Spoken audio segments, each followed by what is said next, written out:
The laughter came first, echoing across the dusty range.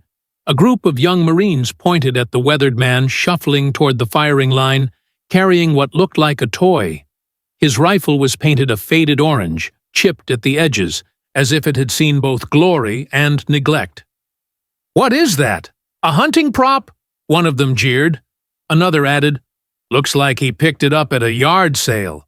The old veteran, whose name was Harris, said nothing. He simply laid the rifle across the sandbag and adjusted the worn leather strap. His hands shook slightly, not from fear, but from age. Yet his eyes, sharp, steady, and unblinking, told a different story. Before I tell you what happened next, tell me in the comments where you rewatching from. I love knowing who asked listening. The Marines whispered, trading grins. Some crossed their arms, certain the old man would embarrass himself. Harris could feel their mockery pressing against his back, but he didn't flinch. He had carried heavier burdens before. The screams of brothers left behind, the weight of missions that haunted his nights, and the silence of medals tucked away in a drawer no one ever asked about. The sun burned overhead, making the air shimmer across the barren field. At the far end of the range stood a distant steel target. So far, it looked like nothing more than a flicker against the horizon.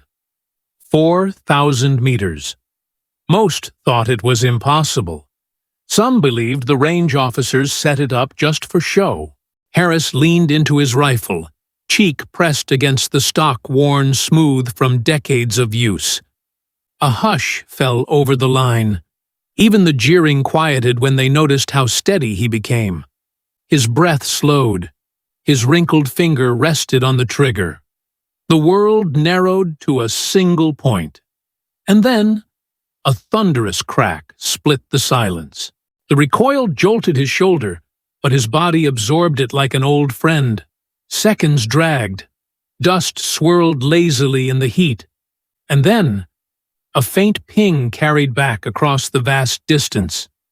The steel target had been struck. Dead center. Gasps broke the silence. A Marine dropped his jaw, muttering, "No way." Another blinked hard, as if refusing to believe his own eyes. Harris adjusted his rifle, loaded again, and without a word, fired once more. Ping. Then again. Ping. Each shot carved through doubt, until disbelief turned into stunned reverence. What no one saw was the memory running through Harris's mind with each squeeze of the trigger. He remembered the ridgelines of faraway mountains, the moments when one shot meant life or death, the nights when his rifle was the only voice that could turn the tide. His orange-painted weapon wasn't a joke. It was a legend. It was survival. Whispers grew into murmurs, and soon the laughter was gone. The general overseeing the drill, a man of rigid composure, stepped closer. His voice cut through the awestruck crowd. "That shot is one of the longest I've ever seen." His gaze shifted to the Marines. "And you laughed at him." Shame washed over the young faces. They had seen a relic where they should have seen a warrior. Harris finally lifted his head, his voice gravelly but firm. "It's not the paint that matters. It's the man who carries it." For a moment, the field was still. Then, a slow clap began.